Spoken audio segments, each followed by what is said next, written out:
Malaysia dan Turki akan meningkatkan kerjasama strategik dalam sektor ekonomi, ketenteraan dan tenaga nuklear.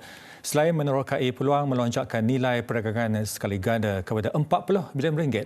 Persetujuan itu dicapai menerusi mesyuarat Majlis Kerjasama Strategik Peringkat Tinggi pertama yang dipengerusikan Perdana Menteri Datuk Seri Anwar Ibrahim dan Presiden Recep Tayyip Erdogan bersama Farah Nabila Wazir dari Istanbul.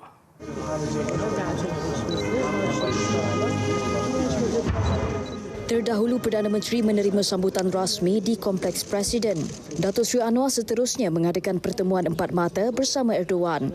Kedua-dua pemimpin kemudian mempengerusikan mesyuarat Majlis Kerjasama Strategik Peringkat Tinggi. Antara yang dipersetujui termasuk kerjasama dalam sektor tenaga boleh baru dan nuklear. Ini selain berkongsi kepakaran dalam latihan dan pendidikan ketenteraan.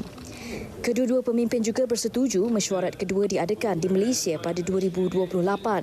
Dalam sidang media bersama, Datuk Seri Anwar berkata hubungan dua hala perlu diperkukuh melalui kerjasama ekonomi yang konkret. You have a great economy and we, of course, relatively smaller but then growing the very fast pace.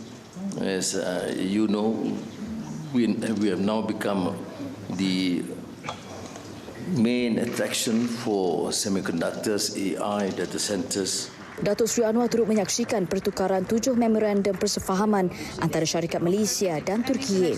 Ia membabitkan bidang teknologi maklumat dan komunikasi, kewangan dan pelaburan. Pada sidang media sama, Datuk Seri Anwar turut menyatakan potensi besar Turki sebagai hub industri halal dan kewangan Islam yang boleh memanfaatkan kedua-dua negara.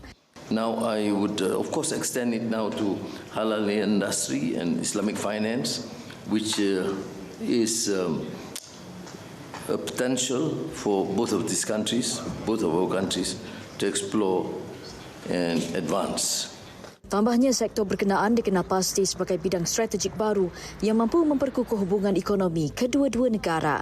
Ketika ini, Datuk Seri Anwar sedang menghadiri sesi meja bulat bersama lebih 40 syarikat Turki dan Malaysia dengan fokus utama meneroka bidang ekonomi dan perdagangan. Dan sejurus selepas itu, Perdana Menteri dijadual mengadakan satu sidang media sebelum berangkat ke tanah air. Farah Nabila Wazir, Istanbul, Turki.